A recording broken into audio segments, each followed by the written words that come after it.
저성장 기조 속에서 지난달 소비자 물가 상승률이 마이너스를 기록했습니다. 디플레이션 우려가 커지고 있습니다.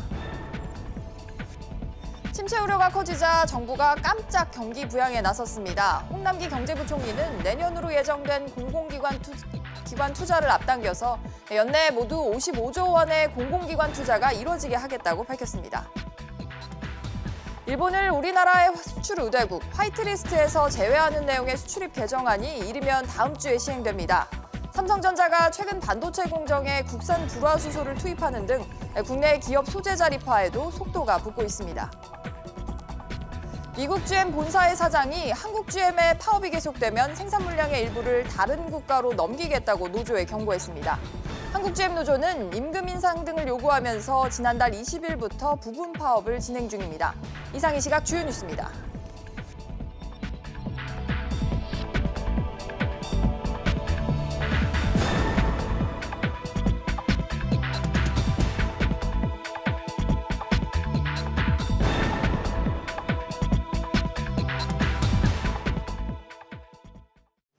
시청자 여러분 안녕하십니까? 뉴스 시작합니다. 정부가 올 하반기에 경기 방어를 위해서 추가 재정 집행 계획을 내놨습니다. 모두 55조 원 규모의 공공기관 투자를 모두 올해 안에 집행을 하겠다고 밝혔는데요. 이 내용 취재기자 연결해 보겠습니다. 정광윤 기자.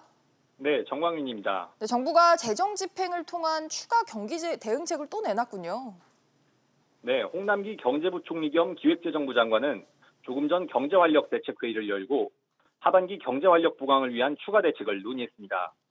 홍 부총리는 지난 7월 하반기 경제정책 방향을 발표한 이후 일본의 경제보복 조치로 인해 우리 경제의 하방 리스크가 더욱 커졌다면서 이에 대응하기 위한 추가 경제 대책을 시행하겠다고 밝혔는데요. 우선 올해 예정된 54조 원 규모의 공공기관 투자를 신속하게 집행하면서 내년으로 예정된 공공기관 투자 1조 원을 올해 하반기로 앞당겨 시행할 방침입니다. 공공기관들이 투자에 적극 참여할 수 있도록 하반기 중 추가 투자로 인해 늘어나는 부채에 대해선 공공기관 평가에서 제외하겠다고 밝혔습니다. 고용보험기금 등 총 14개 기금의 기금운용 계획을 변경하는 방식으로 1조 6천억 원 규모의 재정을 마련해 취약계층을 지원하고 일자리를 마련하는 데 투입하는 방안도 마련됐습니다. 네, 여기에다가 소비 심리를 끌어올리기 위한 대책도 포함이 됐다고요? 네, 정부는 취약계층의 소비 여력을 보강해주기 위해 저금리 대출 상품인 햇살론을 올해 하반기 안에 3천억 원 추가 공급하겠다고 밝혔습니다. 정부는 또 고효율 가전기기를 구매할 경우 가구당 20만 원 한도까지 구매 금액의 10%를 환급해주고 국내 관광 활성화를 위해 올해 12월부터 KTX 자유이용권인 네일로 패스의 이용 연령을 만 27세 이하에서 34세 이상으로 확대하겠다고 밝혔습니다. 지금까지 SBS CNBC 정광윤입니다. 소비자 물가 상승률이 지난달에 사상 처음으로 마이너스를 기록했죠. 저성장이 지속되는 가운데 소비자 물가 상승률이 초유의 마이너스를 기록하면서 디플레이션 우려가 커지고 있습니다. 이 내용 김정현 기자와 조금 더 자세하게 짚어보겠습니다. 김 기자. 네. 올 들어서 줄곧 0%대를 소비자 물가 상승률이 기록을 하다가 이제 급기야 마이너스로 돌아섰어요. 네, 실질적으로 이미 마이너스에 좀 진입했다고 볼 것 같은데요. 통계청에 따르면 지난달 소비자 물가 지수는 104.81로 지난해보다 0.04% 하락해 사상 초유의 마이너스를 기록했습니다. 이 공식 통계는 소수점 첫째 자리까지 잡기 때문에 0%로 기록하는데 이 물가 상승률이 0%를 기록한 것은 1965년 통계 작성 이후 처음입니다. 특히 올해 소비자 물가 상승률은 8개월 연속 0% 이하를 기록했는데요. 이 기간 또한 2015년 이후 가장 깁니다. 근데 지금 우리 경제 상황을 보면 수출 부진에 이어서 소비 침체까지 겹치면서 경기 부진이 계속되고 있는 상황 아닙니까? 네, 한국은행이 발표한 올해 2분기 GDP는 전분기 대비 1%가 성장했는데요. 지난 7월 발표한 속보치보다 0.1%포인트 낮아진 겁니다. 1분기 마이너스 성장의 충격에서는 벗어나기는 했지만 내용을 들여다보면 민간 소비가 아닌 정부 소비로 끌어올린 성장률이기 때문에 경기 회복으로 보기는 좀 어렵습니다. 올해 예산의 65% 이상을 상반기에 집행한 덕에 1분기 0.4%에 그쳤던 정부 소비 증가율은 2.2%로 커졌는데요. 하지만 민간 소비는 여전히 1분기보다 0.7% 늘어나는 데 그쳤습니다. 네, 근데 지금 상황을 보면 경제 성장 동력은 미미하고 물가는 마이너스고 이렇게 되면 디플레이션 우려는 없을까요? 네, 적정 수준의 물가 상승률은 사실 경제의 윤활유가 되기도 하는데요. 그렇죠. 네, 기업 수익의 개선과 소비와 투자가 활성화되는 이런 선순환을 이뤄지기 때문입니다. 하지만 지속적으로 물가가 떨어지는 디플레이션 상황이 계속되게 되면 기업 수익 악화와 소비와 투자가 위축되는 악순환이 이어지게 되는데요. 정부는 일단 현재 디플레이션 상황은 아니다라는 입장입니다. 전체 품목 물가가 하락했다기보다 농축수산물 등 일부 품목 물가가 하락해서 이게 전체 물가를 좀 끌어내렸다는 건데요. 국제유가가 하락하고 무상급식이나 무상교복 등 정책 등에 따른 이 공공서비스의 물가가 하락한 것도 영향을 좀 미쳤다는 입장입니다. 한국은행도 농축수산물과 석유류 공급 측면의 기저효과가 사라지면 물가가 빠르게 반등해서 내년에 1%대 수준의 물가 상승률을 이룰 것으로 보고 있는데요. 네. 정부는 일단 재정을 최대한 투입해서 물가를 최대한 끌어올려서 경기에 좀 활력을 불어넣을 방침입니다.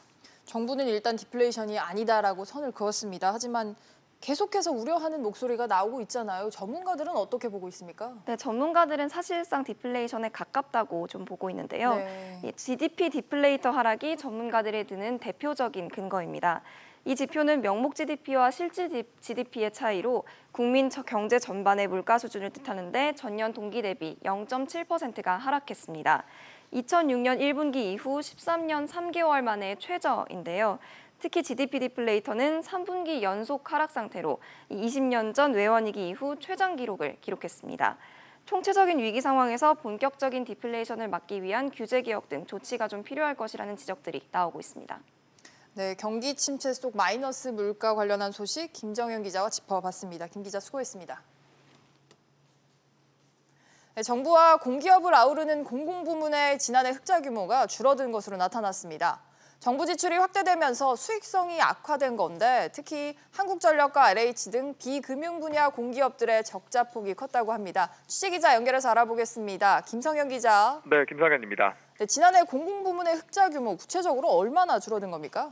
네, 한국은행에 따르면 지난해 공공부문 총수입은 854조 1천억 원으로 전년보다 46조 4천억 원, 5.7% 증가해 역대 최고치를 기록했습니다.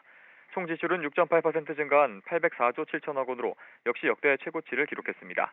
총 수입에서 총 지출을 뺀 수지는 49조 3천억 원으로 전년보다 흑자 규모가 4조 8천억 원 줄었는데요. 한은이 지난 2007년 관련 통계를 집계한 이후 공공부문 흑자 규모가 감소한 건 지난해가 처음입니다. 네, 이렇게 흑자 규모가 줄어든 건 어떤 배경 때문입니까? 네, 구조적으로 보면 수입과 지출 모두 늘었지만 수입보다 지출이 더 큰 폭으로 늘어나면서 흑자 규모가 감소했는데요. 국내 총생산 GDP에서 공공부문 총지출이 차지하는 비율은 지난해 42.5%로 지난 2014년 이후 4년 만에 가장 높았습니다. 즉, 정부가 경기 방어를 위해 공공부문에 투자를 확대한 것이 영향을 미친 것으로 풀이됩니다. 부문별로 보면 한국전력공사와 한국토지주택공사 등 비금융 공기업의 지출이 큰 폭으로 늘어났습니다.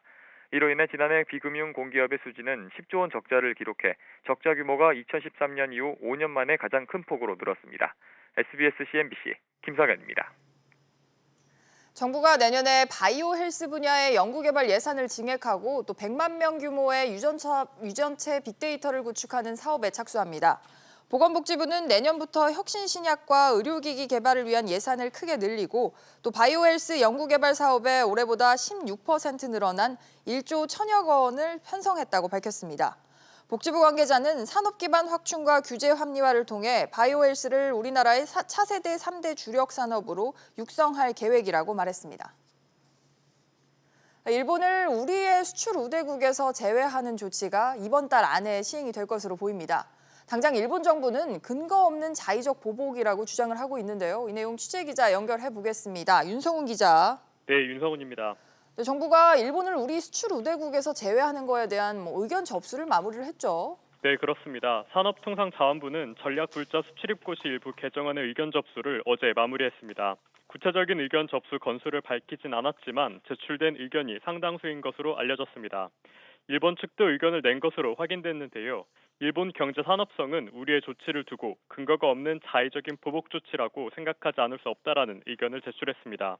또 일본을 수출 우대국에서 제외하는 이유와 제도의 세부 내용에 대해 묻는 질문지를 제출했습니다. 네, 그런데 이런 일본의 의견과는 상관없이 일본을 우리의 화이트리스트에서 제외하는 조치는 곧 시행될 예정이라고요. 네, 그렇습니다. 산업부는 규제개혁위원회 등의 절차를 거쳐 다음 주에 관부에 게재하고 그 다음 주에 발효될 것으로 예상된다고 밝혔습니다. 일본을 우리의 수출 우대국에서 제외하는 조치가 이달 중순쯤에는 시행될 것으로 보입니다. 이번 개정안은 일본을 화이트리스트 가군에서 화이트리스트 혜택이 없는 가해 2군으로 재분류하는 내용을 담고 있는데요. 개정안이 발효되면 일본 기업은 우리 정부가 전략물자로 분류한 1,735개 품목을 수입할 때 까다로운 절차를 거쳐야 합니다. 네, 더불어서 우리 기업들의 소재 부품 자립화 소식도 전해주시죠. 네, 삼성전자가 최근 반도체 공정에 사용되던 일본의 고순도 불화소소 일부를 국산품 등으로 대체한 것이 확인됐습니다. 삼성전자는 일부 공정에 일본산 이외의 제품을 투입했다며 민감도가 낮은 공정부터 점진적으로 확대해 나갈 계획이라고 밝혔습니다. 공정에 투입되는 불화소소 중에는 국내 업체가 생산한 제품도 포함된 것으로 알려졌는데요. 앞서 LG 디스플레이도 국산 고순도 불화소소에 대한 안정성 테스트를 마치고 공정에 적용하고 있습니다. SK 하이닉스와 삼성 디스플레이 역시 불화소소에 대한 안정성 테스트를 진행하고 있는 것으로 알려졌습니다. SBS CNBC 윤성훈입니다. 지난달 일본차 판매가 지난해의 절반 이하로 떨어지는 등 불매운동의 여파가 본격적으로 나타나고 있습니다. 한국수입자동차협회는 지난달 일본차 신규 등록이 1,398대로 지난해 같은 기간에 비해 56.9% 줄었다고 밝혔습니다. 브랜드별로 보면 도요타가 59%, 혼다가 81%, 닛산 87%, 인피니트가 각각 68% 줄었습니다. 대한항공은 글로벌 경기 침체로 부진을 겪는 항공화물 시장에서 동남아 남미 노선 증편을 통해 경쟁력을 강화하겠다고 밝혔습니다. 대한항공은 지난 5월부터 필리핀 마닐라 노선의 주 2회, 또 지난달에는 태국 방콕 노선의 주 2회 화물기를 다시 투입했습니다. 이는 최근 글로벌 기업들이 동남아로 생산 기지를 이전하면서 증가한 항공 수요를 선점하기 위한 전략으로 풀이됩니다. 포스코가 배터리의 주요 원료가 되는 리튬 생산을 확대한다고 합니다. 배터리 소재의 수입 의존도가 낮아질 것으로 보이는데요. 취재기자 연결해서 알아보죠. 정지환 기자. 네, 정주환입니다. 포스코가 새 리튬 배터리 공장을 짓는다고요? 네, 포스코는 호주의 리튬 광산업체 필바라 미네랄스와 손을 잡고 내년 3월 광양 율촌산업단지에 리튬 정지 공장을 세울 예정입니다. 포스코와 필바라 미네랄스는 8천억 원가량을 투자할 계획입니다. 포스코는 올해 안에 이사회에서 공장 건설 계획을 확정할 방침입니다. 네, 정 기자, 그런데 이 리튬이란 게 구체적으로 어디에 쓰이고 또 새로운 공장의 리튬 생산량은 어느 정도나 됩니까? 예, 포스코는 새 공장에서 연간 4만 톤의 고순도 리튬을 생산할 계획입니다. 리튬은 전기자동차나 스마트폰 등에 쓰이는 리튬이온 배터리의 핵심 소재입니다. 리튬 4만 톤으로 전기자동차 40만 대의 배터리를 만들 수 있습니다. 네, 그러면 이렇게 리튬 생산을 늘리면요. 우리 경제 전반에는 어떤 영향을 줄까요? 우리나라는 소형 배터리와 에너지 저장 시스템용 배터리 시장에서 점유율 1위지만 리튬은 대부분 중국에서 수입해 사용하고 있습니다. 일본의 수출 규제 후 소재 부품 국산화의 필요성이 높아지고 있는데요. 포스코가 국내에서 리튬 생산을 확대하며 배터리 소재 수입 의존도는 낮아질 것으로 기대됩니다. SBS CNBC 정주환입니다. 현대자동차노사가 올해 파업을 하지 않기로 했지만 다른 자동차 업체들의 갈등은 계속되고 있습니다. 이런 가운데 미국 GM 본사는 파업으로 한국 GM에서 생산 차질이 생기면 생산 물량을 줄이겠다라고 경고했는데요. 우리 자동차 업계 소식들 취재기자 연결하겠습니다. 윤지혜 기자. 네, 윤지혜입니다. 네, 미국 GM 본사의 임원이 구체적으로 어떤 얘기를 한 겁니까? 네, 한국 GM 등에 따르면 지난달 줄리언 블리셋 GM 해외 사업 부문 사장이 한국 GM 임직원들과 만난 자리에서 사업이 계속돼 생산에 차질이 생기면 해외로 물량을 돌릴 수밖에 없다고 말했습니다. 블리셋 사장은 또 파업을 중단하지 않으면 한국 GM이 손해를 입을 것이라며 GM 북미 공장들이 문을 닫고 있는 상황을 강조했습니다. 네, 그런데 한국 GM 노조가 다음 주에 전면 파업을 시행할 가능성이 있다고요? 네, 맞습니다. 한국 GM 노조는 임금 인상 등을 요구하면서 지난달 20일부터 부분 파업에 돌입을 했는데요. 사측이 모레까지 일괄 제시안을 내놓지 않으면 다음 주부터 추석 전날까지 전면 파업을 하겠다고 밝혔습니다. 그런데 이렇게 파업으로 생산 물량이 줄면 구조조정으로 이어질 가능성도 있지 않습니까? 네, 그렇습니다. 실제로 지난해 장기간 파업으로 생산량이 줄어들면서 르노 삼성차는 인력 구조조정을 검토하고 있는데요. 이 때문에 한국 GM도 구조조정까지 갈 수 있다는 우려가 나오고 있습니다. 하지만 노조는 사측이 협상안을 제시하지 않으면 장기 파업까지 검토 중인 것으로 전해졌습니다. SBS CNBC 윤지혜입니다. 네, 다음 소식입니다. 이마트의 가전 판매 전문점인 일렉트로마트의 매니저들이 고객을 비하하고 또 성희롱을 일삼았다는 주장이 제기됐습니다. 이마트 측은 즉각 진상조사에 나서겠다고 밝혔는데요. 어떤 내용인지 취재기자 연결해 보겠습니다. 어마은 기자. 네, 어마은입니다. 이거 어떻게 된 일인지 바로 전해주시죠. 네, 대구시민단체 연대회의가 어제 이마트 대구 월배점 앞에서 일렉트로마트 매니저들의 행태를 규탄하는 집회를 가졌는데요. 연대회의 측 주장에 따르면 일렉트로마트의 전국 매니저들이 속한 단체 카톡방에서 고객 비하와 성희롱, 심지어 개인정보를 공유하는 대화까지 오갔습니다. 공개된 대화 내용을 보면 매니저들은 수리를 맡긴 컴퓨터에 저장된 고객의 나체 사진을 공유하고 성희롱을 일삼은 것으로 파악됐습니다. 한 고객의 행동이 마음에 들지 않는다며 욕설을 늘어놓거나 틀리를 한 노인 고객을 비하하는 표현을 써가며 조롱하기도 했는데요. 이 같은 카톡 내용은 지난해 6월부터 약 한 달간 이마트 전국 매니저들 12명이 단체로 나눈 대화 내용으로 파악됐습니다. 네, 그 내용이 사실이라면 사태가 좀 심각할 것 같은데 이마트 측 입장은 어떻습니까? 네, 어제 규탄대회에서 대구시민단체 연대회의는 소비자 인권 침해와 개인정보 유출이 심각하다며 이마트 본사 차원의 책임 있는 조치를 촉구했는데요. 이에 대해 이마트는 즉각 진상조사에 착수하겠다고 밝혔습니다. 이마트 관계자는 사실관계가 밝혀지면 관련자들을 징계하겠다고 말했는데요. 또한 사법기관의 수사가 진행될 경우 적극적으로 협조하고 즉시 수사 의뢰를 할 계획이라고 설명했습니다. SBS CNBC 어마은입니다. 김승현 한화그룹 회장의 새 아들이 소유한 회사가 지주회사 역할을 하는 한화의 주식을 매수했습니다. 매수 배경 짚어보도록 하죠. 이한나 기자. 네, 이한나입니다. 네, 우선 어떤 회사가 주식회사 한화의 주식을 매입했습니까? 네, 한화그룹은 지난달 H솔루션이 그룹 지배 회사인 한화주식 1.46%를 매수했다고 공시했습니다. H솔루션은 한화그룹 김승현 회장의 새 아들이 지분 100%를 보유한 계열사입니다. 이번 매입으로 최대 주주인 김승현 회장과 특별 관계자들이 보유한 한화 지분은 30.47%에서 31.93%로 증가했습니다. 네, H솔루션이라는 회사는 구체적으로 어떤 걸 하는 회사입니까? 네, H솔루션은 계열사였던 IT 서비스 전문기업 한화 SNC에서 분리된 회사입니다. 한화 SNC는 그룹 내부 거래 비중이 70%를 넘어 편법 승계 의혹을 받았던 곳이었습니다. 한화는 이 의혹을 해소하기 위해 2017년 1월에 한화 SNC를 투자회사인 H솔루션과 사업회사인 한화 SNC로 분리했습니다. 네, 그럼 아무래도 이번 주식 매입이 한화의 승계 작업의 일환으로 보는 시각도 있겠군요. 네, H솔루션이 한화 주식을 매입하면서 김 회장의 새 아들이 보유한 한화 주식은 11.12%가 됐습니다. 한화는 그룹 지배 구조가 개편됐을 때 지주사가 될 것으로 예상되는 경영 승계 작업의 핵심입니다. 그래서 이번 주식 매입이 승계 작업과 관련이 있다는 분석이 나오고 있습니다. 그러나 한화 측은 최근 주가가 하락해 주가 방어에 나선 것이라며 경영 승계와는 무관하다고 밝혔습니다. SBS CNBC 이한나입니다. 우리나라가 세계 최초로 5세대 이동통신 5G 기술을 상용화한 데 이어서 기술 주도권 확보에 박차를 가하고 있습니다. 이 내용 취재기자 연결해 보겠습니다. 최나리 기자. 네, 최나리입니다. 네, 먼저 우리나라가 국제 5G 기술 연구를 주도하게 됐다고요? 이거 어떤 얘기입니까?